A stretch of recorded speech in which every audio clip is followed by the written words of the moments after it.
أعوذ بالله من الشيطان الرجيم. بسم الله الرحمن الرحيم.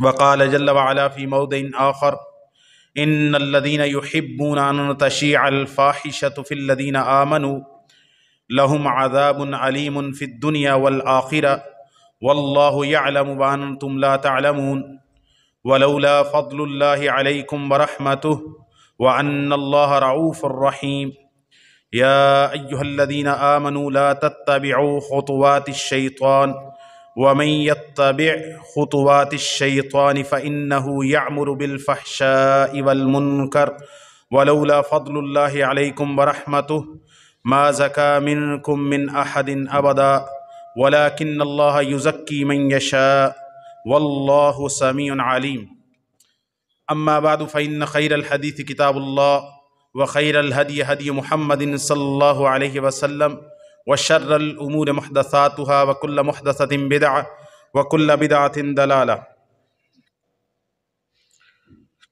تمام قسم کی حمد و ثنا، تعریفات، تسبیحات، تمجیدات، بزرگی، بڑائی، پاکی، تقدیس و تحمید اکیلے اللہ رب العالمین کے لیے ہے جو ہم سب کا خالق، مالک، رازق اور مدبر ہے، اور پھر لاکھوں کروڑوں درود و سلام ہوں اس ہستی اقدس و مقدس پر کہ جن کا نام نامی، اسم گرامی محمد الرسول اللہ صلی اللہ علیہ وآلہ وسلم ہے۔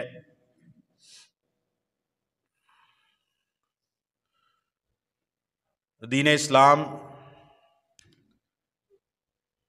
ایک پاک دین ہے، مطہر دین ہے، مقدس دین ہے، اخلاق حسنہ کا حکم دینے والا دین ہے، اور اخلاق رذیلہ سے روکنے والا، منع کرنے والا، حوصلہ شکنی کرنے والا دین ہے۔ دین اسلام ایسے معاشرے کی تعمیر چاہتا ہے کہ جس میں مرد و خواتین اعلیٰ اخلاق کے اوپر اس معاشرے کو بنائیں، اس معاشرے کو سنواریں، اور یہ ساری کی ساری خوبیاں جو کسی بھی معاشرے کے اندر اخلاقی اعتبار سے ہو سکتی ہیں، ان ساری اخلاقی خوبیوں کی چوٹی، ان کی بلندی اور معراج حیا کے اندر ہے، شرم و حیا کے اندر ہے۔ جس معاشرے کے اندر جتنا شرم و حیا ہے، وہ معاشرہ اخلاقی اعتبار سے، روحانی اعتبار سے، وہ معاشرہ اتنا ہی زیادہ ترقی یافتہ ہوگا۔ جس معاشرے کے اندر جس قدر حیا کم ہوگا، جس قدر شرم کم ہوگی، جس معاشرے کے اندر بے حیائی عام ہو جائے گی، وہ معاشرہ تمام اخلاقی برائیوں کے اندر پڑ جائے گا، کیونکہ حیا بنیاد ہے۔ حیا انسان کو جھوٹ بولنے سے روکتا ہے، حیا انسان کو ماپ تول میں کمی کرنے سے روکتا ہے کہ ایک انسان کیوں جھوٹ نہیں بولتا، کیونکہ اس کو بندوں سے بھی اور اللہ سے حیا آتی ہے۔ ایک شخص ماپ تول میں کمی کیوں نہیں کرتا؟ اس لیے کہ اس شخص کو اپنے مالک سے، اپنے رب سے، اپنے دین اسلام سے، اور کل قیامت کے دن اللہ کے نبی صلی اللہ علیہ وسلم کے سامنے اپنے آپ کو شفاعت کے لیے پیش کرتے ہوئے حیا اور شرم آتی ہے کہ جس ہاتھوں کے ساتھ میں حلال حرام کا مال کما رہا ہوں، میں کس منہ کے ساتھ اللہ تعالیٰ کا سامنا کروں گا یا اپنے رسول صلی اللہ علیہ وسلم کا سامنا کروں گا۔ حیا انسان کو کسی کا حق کھانے سے روکتا ہے، کہ اس انسان کے اندر حیا ہے، وہ کسی کے حق پہ ڈاکہ نہیں مار سکتا، کیونکہ اس کے اندر حیا ہے، اس کے اندر شرم ہے۔ اور جس شخص میں حیا نہیں رہتی، وہ شخص کسی بھی بڑی سے بڑی برائی سے پیچھے نہیں رہ سکتا۔ اس کو برائی سے، ہر طرح کی برائی سے روکنے والی چیز حیا تھی۔ جب حیا چلا گیا تو تمام برائیاں اس کے اندر در آئیں گی۔ اس کے برائیوں کے سامنے جو بند تھا، جو رکاوٹ تھی، وہ اس نے توڑ دیا ہے حیا کو اپنے سے نکال کر، حیا کو ختم کر کے۔ نبی کریم صلی اللہ علیہ وسلم نے فرمایا، موطا امام مالک اور سنن ابن ماجہ کی حدیث ہے، ان لکل دین خلقا وخلق الاسلام الحیا۔ آپ صلی اللہ علیہ وسلم نے فرمایا ہر دین کا ایک امتیازی نشان ہوتا ہے، ہر دین کا ایک امتیازی وصف ہوتا ہے، ہر دین کا ایک امتیازی اچھا اخلاق ہوتا ہے جس کے ساتھ اس دین کی پہچان ہوتی ہے۔ نبی کریم صلی اللہ علیہ وسلم نے فرمایا وَخُلُقُ الْإِسْلَامِ الْحَيَاءُ، اور دین اسلام کا امتیازی نشان، دین اسلام کا امتیازی اخلاق، دین اسلام کا امتیازی وصف الحیاء حیا ہے۔ دین اسلام کا امتیازی وصف حیا ہے۔ ہر دین کا ایک وصف ہوتا ہے، ایک خاصیت ہوتی ہے۔ رسول اللہ صلی اللہ علیہ وسلم نے فرمایا دین اسلام کا امتیازی وصف، خاص وصف آپ نے فرمایا وہ حیا ہے۔ دین اسلام اور حیا لازم و ملزوم ہے۔ ایک مومن بے حیا نہیں ہو سکتا، اور جو بے حیا ہے، جس کے اندر حیا نہیں ہے، وہ شخص مومن نہیں ہو سکتا، کامل مومن نہیں ہو سکتا۔ نبی کریم صلی اللہ علیہ وسلم نے ارشاد فرمایا، صحیح بخاری مسلم کی حدیث ہے، الایمان بضع و سبعون شعبہ افضلها قول لا الہ الا اللہ وادناها اماطۃ الاذى عن الطریق والحیاء شعبۃ من الایمان۔ آپ علیہ الصلوۃ والسلام نے فرمایا ایمان کے 70 سے زیادہ شعبے ہیں، ایمان کے 70 سے زیادہ درجے ہیں، ایمان کی 70 سے زیادہ شاخیں ہیں، شعبے ہیں، شاخیں ہیں، ڈپارٹمنٹ ہیں ایمان کے۔ افضلها قول لا الہ الا اللہ، ایمان کی سب سے بلند ترین شاخ اور شعبہ کلمہ لا الہ الا اللہ بولنا، اللہ تعالیٰ کی توحید کا اقرار کرتا ہے۔ وَأَدْنَاهَا إِمَاطَةُ الْأَذَىٰ عَنِ الطَّرِيقِ، اور ایمان کا سب سے نیچے والا درجہ یہ ہے کہ انسان راستے سے کسی تکلیف دہ چیز کو ہٹا دے، کسی کانٹے کو، کسی پتھر کو، کسی رکاوٹ کو، جو کسی چلنے والے کو، کسی سائیکل والے کو، کسی گاڑی والے کو، موٹر سائیکل والے کو راستے کے اندر تکلیف کا باعث بنتا ہے۔ وہ کیچڑ ہو سکتا ہے، وہ کھڑا ہوا پانی ہو سکتا ہے، وہ پتھر ہو سکتا ہے، اینٹ ہو سکتی ہے، وہ راستے کے اندر کوئی کانٹا ہو سکتا ہے، کوئی بھی رکاوٹ جو لوگوں کی تکلیف کا باعث بنتی ہے۔ رسول اللہ صلی اللہ علیہ وسلم نے فرمایا اماطۃ الاذى عن الطریق، یہ بھی ایمان میں سے ہے۔ تکلیف دہ چیز کو راستے سے ہٹا دینا، راستے کو صاف کر دینا، راستے کو کھول دینا، راستے کو لوگوں کے لیے آسان کرنا، رسول اللہ صلی اللہ علیہ وسلم نے فرمایا یہ بھی ایمان ہے۔ اور آپ صلی اللہ علیہ وسلم نے فرمایا والحیاء شعبۃ من الایمان، والحیاء شعبۃ من الایمان، اور حیا بھی ایمان کی شاخوں، ایمان کے درجوں، ایمان کے شعبوں میں سے ایک حصہ ہے۔ جس شخص میں حیا نہیں ہے اس شخص کے اندر کامل ایمان نہیں ہے۔ حیا ایمان کے اندر شامل ہے۔ بندہ مومن کے ایمان میں ایک درجہ حیا کا رکھا گیا ہے، اور حیا تو ایسی صفت ہے کہ بندے تو بندے، اللہ تعالیٰ نے بھی اپنا نام حیی رکھا ہے، بہت حیا والا۔ نبی کریم صلی اللہ علیہ وسلم کی حدیث ہے ان اللہ حیی کریم، اللہ تعالیٰ بڑا حیا والا ہے، اللہ تعالیٰ بڑے حیا والا ہے، کریم بڑا معزز ہے، بڑا سخی ہے۔ اللہ تعالیٰ اس بات کو ناپسند کرتا ہے کہ جب اس کا کوئی بندہ، اللہ تعالیٰ کی حیا کیا ہے؟ اللہ تعالیٰ بہت حیا، ان اللہ حیی، اللہ تعالیٰ بہت حیا والا ہے۔ اللہ کی حیا کیا ہے؟ رسول اللہ صلی اللہ علیہ وسلم نے فرمایا یستحیی من عبدہ اذا رفع یدیہ الیہ ان یردہما صفرا لیس فیہما شیء۔ اللہ تعالیٰ کی حیا یہ ہے کہ اللہ تعالیٰ اس بات سے حیا کرتے ہیں کہ جب اللہ تعالیٰ کا کوئی بندہ اپنے دونوں ہاتھ دعا کے لیے اللہ تعالیٰ کی طرف اٹھائے، اللہ تعالیٰ ان کو خالی واپس لوٹاتے ہوئے اللہ تعالیٰ کو حیا آتی کہ میرا بندہ مجھ سے مانگے، اپنے ہاتھ اٹھائے، میرے سامنے للچائے، میرے سامنے گڑ گڑائے، میرے سامنے اپنی حاجات کو رکھے، اپنی ضروریات کو رکھے، مجھے رب مان کر، مالک مان کر، دینے والا مان کر، اور مجھے ساری خزانوں کا مالک مان کر وہ میرے سامنے اپنے ہاتھ اٹھائے، گڑ گڑائے، آنسو بہائے دعا کے لیے میرے سامنے، وہ شخص جو ہے وہ اللہ تعالیٰ فرماتے ہیں میرا بندہ جب ہاتھ اٹھاتا ہے، اللہ تعالیٰ کا حیا یہ ہے کہ اللہ تعالیٰ کو حیا آتی ہے کہ اپنے بندے کے اٹھے ہوئے ہاتھوں کو خالی موڑ دے اور اللہ تعالیٰ بندے کی دعا قبول نہ کرے۔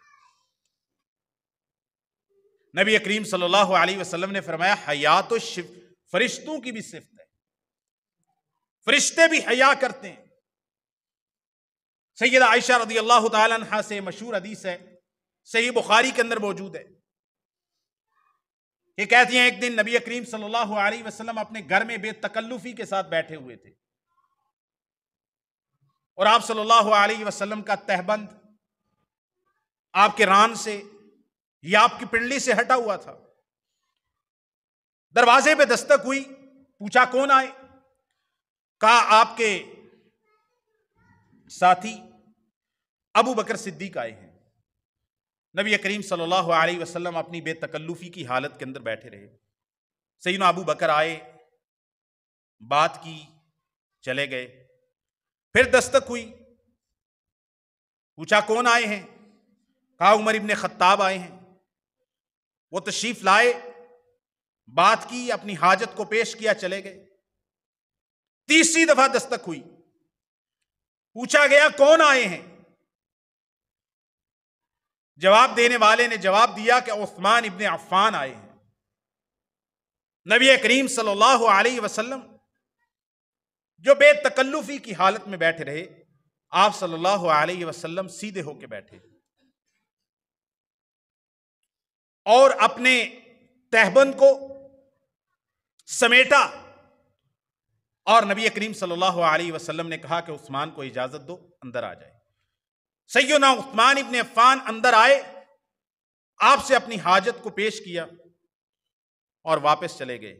سیدہ عائشہ رضی اللہ تعالیٰ عنہ نے کہا کہ یا رسول اللہ، میرے بابا ابو بکر آئے، حفصہ کے بابا عمر آئے، آپ اپنی بے تکلفی کی حالت کے اندر بیٹھے رہے، آپ نے اپنی حالت کو یا اپنے کپڑوں کو سمیٹا نہیں ہے۔ تو عثمان آئے تو آپ نے اپنے حالت کو بدلا، اور آپ بے تکلفی کی حالت چھوڑ کر آپ اہتمام کے ساتھ بیٹھے، ایسا کیوں ہے؟ رسول اللہ صلی اللہ علیہ وسلم نے فرمایا عائشہ الا استحیی من رجل تستحیی منہ الملائکہ، عائشہ میں اس شخص کا حیا کیسے نہ کروں جس کا حیا آسمان کے نورانی فرشتے بھی کرتے ہیں۔ عثمان ابن عفان رضی اللہ عنہ۔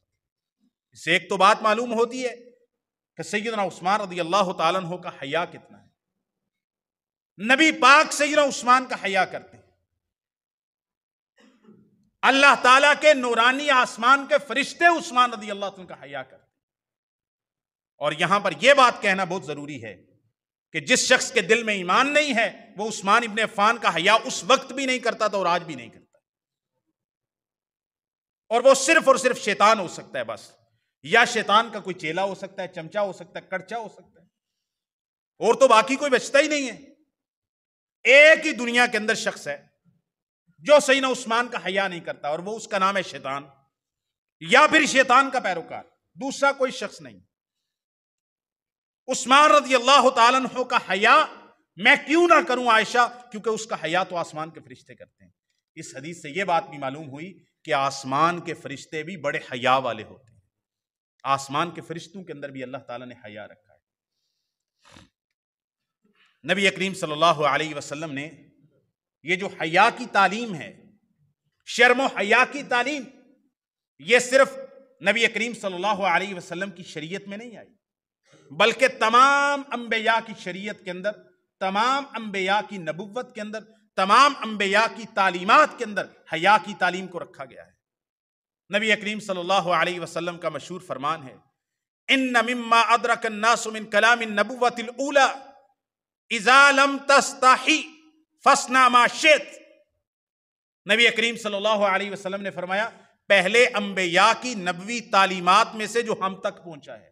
نبی پاک صلی اللہ علیہ وسلم فرماتے ہیں پہلے انبیاء کی نبوی تعلیمات میں سے جو لوگوں کو آج بھی چل رہا ہے، آج بھی لوگوں تک جس کا فیض پہنچ رہا ہے، پہلے انبیاء کی تعلیمات کے اندر بھی یہ تھا، اذا لم تستحی فاصنع ما شئت. جب تیرے اندر حیا نہ رہے، جب تو حیا کی چادر کو اتار پھینکے، جب انسان بے حیا ہو جائے، حیا کے کپڑے اتار دے، فاصنع ما شئت، پھر بندہ جو مرضی کرے اس کو کوئی روکنے والا نہیں، کیونکہ حیا ہی ایک ایسی صفت تھی، حیا ہی ایک ایسا وصف تھا، حیا ہی ایک ایسی چیز تھی جو اس بندے کو روکتی کہ برائی نہیں کرنی، بے حیائی نہیں کرنی، یہ لباس پہننا ہے، یہ لباس نہیں پہننا، یہ زبان سے بات کرنی ہے، یہ زبان سے بات نہیں کرنی، یہ والا کام کرنا ہے، یہ والا کام نہیں کرنا. ایک ہی وصف تھا، ایک ہی رکاوٹ تھی، ایک ہی بند تھا، ایک ہی چیک کرنے والا میٹر تھا، اس کے اندر وہ حیا کا میٹر تھا جو اس کو بتاتا تھا یہ غلط ہے، یہ صحیح ہے، یہ کرنا چاہیے، یہ نہیں کرنا چاہیے. اذا لم تستحی فاصنع ما شئت، جب تیرے اندر حیا نہ رہے، اب تیرے سارے رکاوٹ کے بند ٹوٹ گئے، اب تجھے برائی سے روکنے والا، اللہ کی نافرمانی سے روکنے والا اور بے حیائی سے روکنے والی کوئی چیز نہیں بچی. اب تو جو مرضی کرے تجھے روکنے والا کوئی نہیں. کتاب الایمان صحیح مسلم کے اندر حدیث ہے، نبی کریم صلی اللہ علیہ وسلم نے فرمایا اذا زنى العبد خرج منه الایمان حتى يكون منه فوقه كالذلة. آپ صلی اللہ علیہ وسلم نے فرمایا جب کوئی شخص بدکاری کرتا ہے، زنا کرتا ہے، بے حیائی کرتا ہے، اس سے ایمان نکل جاتا ہے. خرج منه الایمان، جو شخص بے حیائی کرتا ہے، برائی کرتا ہے، بدکاری کرتا ہے، خرج منہ الایمان. صحیح مسلم کتاب الایمان کی حدیث ہے. آپ نے فرمایا، ابو ذر رضی اللہ تعالیٰ اس کے راوی ہیں، خرج منہ الایمان، ایمان اس سے نکل جاتا ہے جب کوئی بندہ بے حیائی کرتا ہے، بدکاری کرتا ہے، زنا کرتا ہے، اس سے ایمان نکل جاتا ہے. یہاں تک کہ اس سے ایمان نکل کر ایک سائبان کی طرح اس بندے کے اوپر منڈلانے لگتا ہے. جب وہ بندہ بے حیائی سے، بدکاری سے توبہ کرتا ہے، ایمان وہ دوبارہ اس کے اندر لوٹ آتا ہے. اور جو شخص بے حیائی کو چھوڑتا ہی نہیں ہے، جس کا کام ہی بے حیائی ہے، جس کا پروفیشن ہی بے حیائی ہے، جس کا شعبہ، جس کا ذریعہ معاش ہی جسم کی نمائش ہے، چاہے وہ عورتیں ہوں یا مرد ہوں، شوبز کی انڈسٹری ہو، اس شخص کے ایمان کا کیا حال ہوگا جس نے 24 گھنٹے بے حیائی کو پروموٹ کرنا ہے، بے حیائی کو پروپیگیٹ کرنا ہے، بے حیائی کو لوگوں کے اندر پھیلانا ہے. نبی کریم صلی اللہ علیہ وسلم نے فرمایا جب بندہ بدکاری کرتا ہے، زنا کرتا ہے، بے حیائی کرتا ہے، ایمان اس سے نکل جاتا ہے، وہ مومن نہیں رہتا اس وقت. نبی کریم صلی اللہ علیہ وسلم نے ایک شخص، ایک انصاری صحابی اپنے ایک بھائی کو تلقین کر رہا تھا، سمجھا رہا تھا کہ تو بڑے ہی حیا والا ہے، تیرے اندر شرم ہی بڑی ہے، تیرے شرم کی وجہ سے اور تیری جھجک کی وجہ سے لوگ تجھ سے ناجائز فائدے اٹھا لیتے ہیں، تو اتنا بھولا بالا ہے، تو اتنا سادہ ہے، اتنا حیا نہ کیا کر. انصاری صحابی اپنے ایک بھائی کو سمجھا رہا ہے کہ اتنا حیا نہ کیا کر، اتنا حیا اچھا نہیں ہوتا، لوگ ناجائز فائدے اٹھا لیتے ہیں، تو بولتا ہی نہیں ہے، بات ہی نہیں کرتا. تھوڑا بندے کو، جیسے آج کی زبان میں کہتے ہیں، تھوڑا بندے کو بلنٹ ہونا چاہیے. بلنٹ کا کیا مطلب ہے؟ بندے کو بدتمیز ہونا چاہیے. آج کی تاریخ میں میں اسٹریٹ فارورڈ آدمی، میں تو سیدھی سیدھی بات کرتا ہوں جی، میں تو بھائی دو ٹوک بات کرتا ہوں. دو ٹوک بات کرنے کا مطلب بدتمیز اور بد اخلاق ہونا نہیں ہوتا. دو ٹوک کا بات کا مطلب ہے کہ آپ سچی بات کریں، جھوٹی بات نہ کریں. دو ٹوک کا بات نہیں ہے. دیکھیں نہیں، میں تو بڑا ہو یا چھوٹا ہو، استاد ہو یا والد ہو یا جو بھی ہو، دیکھیں میں تو اسٹریٹ فارورڈ آدمی، میں سیدھی سیدھی بات کرتا ہوں، دو ٹوک میں بات کرتا ہوں. وہ کسی نے کہا تھا نا، ہم وہ کل کتابیں قابل ضبطی سمجھتے ہیں جن کو پڑھ کر بچے باپ کو خبتی سمجھتے ہیں. وہ نظام تعلیم جو یہ سکھاتا ہے کہ آپ نے اسٹریٹ فارورڈ بات کرنی ہے، نہ باپ کی بات ماننی ہے، نہ ماں کی بات ماننی ہے، نہ استاد کی بات ماننی ہے، نہ کسی عالم کی بات ماننی ہے، نہ دادا کی بات ماننی ہے، کوئی کسی کی نہیں. آپ نے اسٹریٹ فارورڈ بات کرنی ہے. اور سیدھا سیدھا سٹینڈ لینا سیکھیں.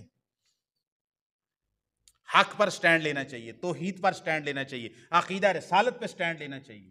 یہ اللہ کی نافرمانی ہے. لیکن جو دنیوی معاملات ہیں اس میں میری ایک رائے ہے، میرے والد محترم کی ایک رائے ہے. مجھے یہ پسند ہے کہ میں یہ کام کروں، میں پورے ادب و احترام کے ساتھ ان کے سامنے یہ بات رکھوں کہ مجھے یہ پسند ہے، میں یہ کرنا چاہتا ہوں، آپ یہ کرنا چاہتے ہیں. اگر میں ان کو کنونس کر لوں تو اچھی بات ہے، اگر کنونس نہ کروں اور معاملہ بھی دنیاوی یا مالی یا دوسرے دنیا کے معاملات کا ہو تو مجھے چاہیے کہ میں ان کی رائے کو قبول کر لوں.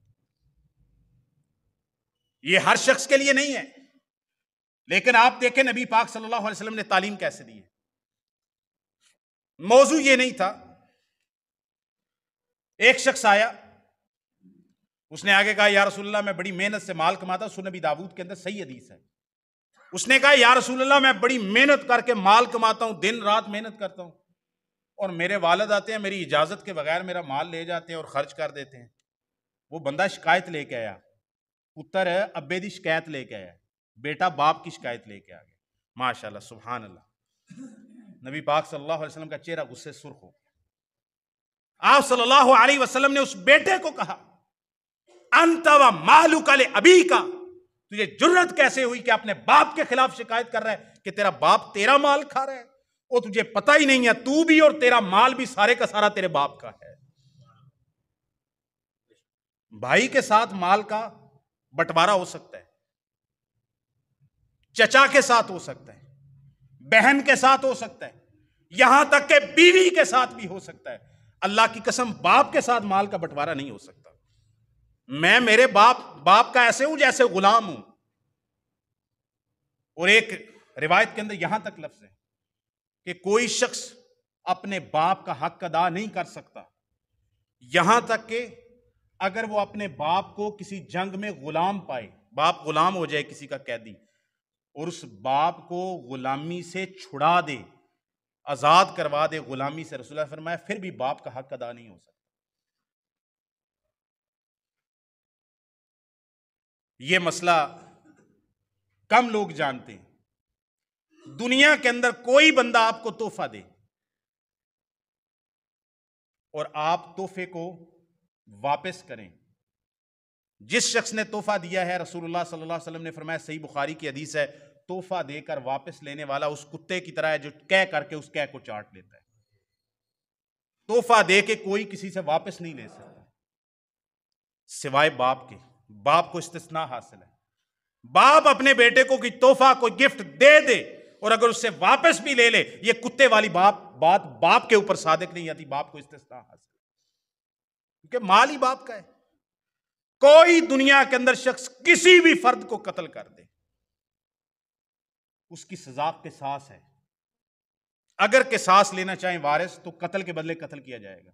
دنیا کے اندر ایک ہستی ایسی ہے، یہ نہیں کہ اس کا قتل کرنا جرم نہیں ہے، جرم ہے.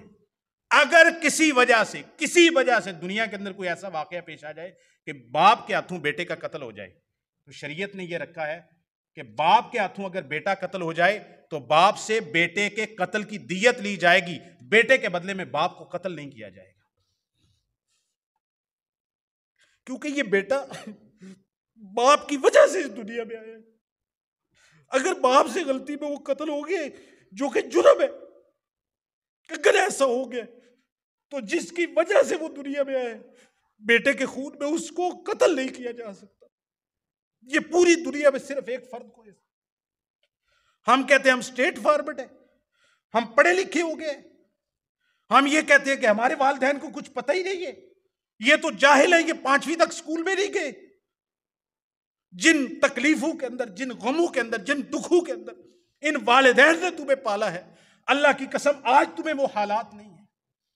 تمہیں وہ حالات اس وقت معلوم ہوتے ہیں جب تمہاری شادی ہوتی ہے، تمہارے بچے ہوتے ہیں، تمہارے بچے جب بیمار ہوتے ہیں، ساری ساری رات روتے ہیں اور لے کے تم ہاسپٹل کے اندر اور ڈاکٹروں کے پاس ان کو بھاگتے رہتے ہو، دوڑتے رہتے ہو، اور جب تک بچہ نہیں سوتا تمہیں نیند نہیں آتی. جب بچہ بھوک سے بلکتا ہے تم کسی کے سامنے ہاتھ پھیلاتے ہو، جو مرضی کرتے ہو، اپنے آپ کو بیچتے ہو اپنے بیٹے کا دودھ پورا کرنے کے لیے، اس کا کھانا پورا کرنے کے لیے. تمہیں اس وقت احساس ہوتا ہے کہ تمہارے باپ نے اور تمہاری ماں نے کس تکلیف کے ساتھ تمہیں پالا ہے.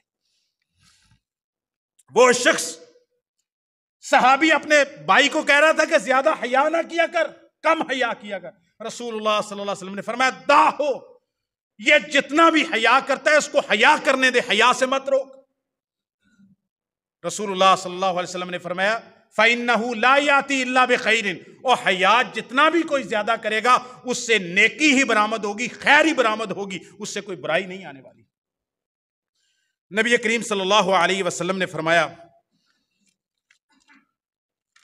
لم تظہر الفاحشۃ فی قوم حتی یعلنوا بها،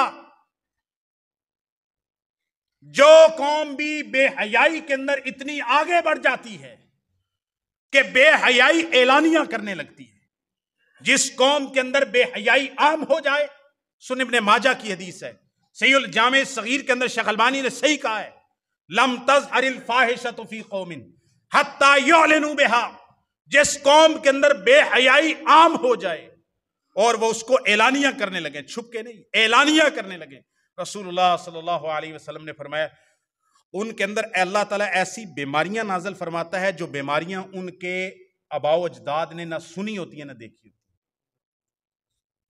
اللہ تعالیٰ اس قوم کے اندر طاعون جیسی بیماریاں پھیلا دیتا ہے، ایسی بیماریاں، طاعون جیسی بیماریاں، موذی بیماریاں جن کا علاج نہیں ہوتا، مہلک بیماریاں ان کے اندر عام ہو جاتی ہیں جو ان کے آباء و اجداد نے، پہلی نسلوں نے وہ بیماریاں دیکھی نہیں ہوتی۔ کن قوموں کے اندر؟ جن کے اندر بے حیائی عام ہو جاتی ہے۔ اور بے حیائی، کوئی انسان ہے شیطان کے وسوسے میں آ گیا، اس سے گناہ ہو گیا، اللہ تعالیٰ سے توبہ کر لے، لیکن چھپ کے کر رہے ہیں۔ لیکن ایک شخص اتنا بے حیا ہے، اس قوم اتنی بے حیا ہو جائے، اس کو نہ بندوق حیا رہے نہ خدا کا حیا رہے، کہ وہ ٹیلی ویژن کے اوپر، دنیا کے سامنے، ایونٹس کے اوپر، کلچرل ڈے کے اعتبار سے پنجاب کلچرل ڈے ہے جی، آج سندھ کلچرل ڈے ہے، آج کے پی کلچرل ڈے ہے، آج فلاں تقریب ہو رہی ہے، 14 اگست کی تقریب ہو رہی ہے، کہاں؟ ایوان صدر کے اندر۔ آج 23 مارچ کی تقریب ہو رہی ہے، کہاں؟ اسلام آباد کے اندر۔ اور بے حیا عورتوں کو صدر پاکستان ستارہ امتیاز کے میڈل دے رہے ہیں، کن کو؟ طوائفوں کو۔ جس ملک کے اندر علماء کو، صلحاء کو ذلیل کیا جائے اور طوائفوں کو میڈل دیے جائیں، کون دے؟ صدر پاکستان، اسلامی جمہوریہ Pakistan, Islamic republic of Pakistan. اس قوم کے اندر خیر کے بادل کہاں سے برسیں گے؟ جو مرضی کر لے، دو رنگی چھوڑ دے، یک رنگ ہو جا، یا سراسر موم ہو جا، یا سنگ ہو جا، یا آپ پاکستان کے ساتھ اسلام کا نام ہٹا کے یہ منافقت ختم کر دو اور کہو کہ ہم سیکولر بے دین سٹیٹ ہیں، جس طرح امریکہ ہے، جس طرح دنیا کی دوسری سٹیٹ ہے، اور یا پھر انسان کے بچے بنو اور اگر اسلامی کا نام لگایا تو اسلام کی لاج رکھو، اسلام جیسا معاشرہ، حیا والا معاشرہ اور عدل و انصاف والا معاشرہ اسلام کے اندر قائم کرو۔ یہ لوگوں کی بھی ڈیمانڈ ہونی چاہیے اور حکمرانوں کی یہ ذمہ داری ہونی چاہیے۔ لیکن حکمران خود بے حیائی کو پروموٹ کرنے والے ہیں، سیاسی جماعتیں خود بے حیائی کو پروموٹ کرنے والی ہیں، بڑے بڑے سیاسی رہنما اپنے جلسوں کے اندر بے حیائی کو پروموٹ کرنے والے، کوئی روکنے والا نہیں، کوئی ٹوکنے والا نہیں۔ ٹرانسجینڈر بل آیا ہے، اس قوم پہ لعنتیں برسنے کی کوئی کسر باقی رہ گئی ہے؟ ٹرانسجینڈر بل، تمام جماعتیں، چاہے اسلامی ہیں، مذہبی جماعتیں ہیں یا سیکولر سیاسی جماعتیں ہیں، سب نے اتفاقیہ طور پر اس کو پاس کیا۔ ٹرانسجینڈر بل کیا ہے؟ کہ ایک شخص جو پیدائشی طور پر مرد ہے، وہ زندگی کے کسی بھی حصے میں اپنی خواہش سے، اپنی ثواب دید سے جا کے کہتا ہے کہ شناختی کارڈ کے اندر، نادرا کے ریکارڈ کے اندر مجھے عورت ڈکلیئر کیا جائے، اس کو عورت لکھا جائے گا۔ ایک فرد پیدائشی اعتبار سے عورت پیدا ہوئی ہے، زندگی کے کسی حصے کے اندر اس کو یہ لگتا ہے، اس کو یہ محسوس ہوتا ہے، اس کو ایسے خیال آتے ہیں، اس کا کوئی نفسیاتی مسئلہ ہے، وہ سائیکو ہے، اس کو یہ لگتا ہے کہ میں عورت نہیں، میں مرد ہوں۔ وہ جا کے نادرا میں سادہ درخواست دے گی اور اس کی ایک درخواست کے اوپر اس کو عورت سے مرد بنا دیا جائے گا۔ یہ ہے ٹرانسجینڈر بل۔ اور نام کیا لیتے ہیں پیچھے کہ یہ ہم نے اصل میں خواجہ سراؤں کے حقوق کے لیے لکھا ہے. بکواس ہے، دھوکہ ہے، جھوٹ ہے. خواجہ سرا اور ٹرانسجینڈر زمین آسمان کا فرق ہے. جو آئی ایم ایف ہمیں پیسے دیتی ہے نا، امریکہ پیسے دیتا ہے، یو ایس ایڈ پیسے دیتا ہے، وہ پیسے اسی کام کے دیتا ہے کہ بے حیائی پھیلاؤ اس قوم کے اندر، گیئزم پھیلاؤ، ہم جنس پرستی پھیلاؤ. اور مجھے حیرانگی ہے اپنے علماء پر بھی اور اپنی عوام پر بھی. الیکشن آئے گزر گئے، کسی ایک سیاسی اور مذہبی جماعت نے یہ ٹرانسجینڈر بل کی بنیاد کے اوپر الیکشن نہیں لڑا کہ ہم اس لیے ہمیں ووٹ دو کہ ہم ٹرانسجینڈر بل کو ختم کریں گے، ہم اس ملک سے بے حیائی کو ختم کریں گے. کسی نے اس پر الیکشن لڑا. کیوں اس نے لڑا؟ سرکار تسی ووٹ ہی نہیں دیندے ان جدے بندے جڑا تواڈے سامنے آ کے آکھے نا کہ سرکار بے حیائی نو ختم کران گے، تسی نہیں ووٹ دیندے، تسی انہوں ووٹ دیندے ہو جڑا تواڈے تھانیاں کچہریاں دے کام کرائے. بہرحال میرے بھائیو، حیا اسلام کی چوٹی ہے. حیا اسلام کا امتیازی نشان ہے. جس قوم میں حیا نہ رہے اس قوم کے اندر کوئی خیر باقی نہیں رہتی. اللہ تعالی ہمارے بچوں کو، ہماری نسلوں کو، ہمیں، ہماری عورتوں کو، ہماری ماؤں کو، ہماری بہنوں کو، اس معاشرے کو اللہ تعالی حیا والا معاشرہ بنائے. وما توفیقی الا باللہ. أعوذ بالله من الشيطان الرجيم. بسم الله الرحمن الرحيم.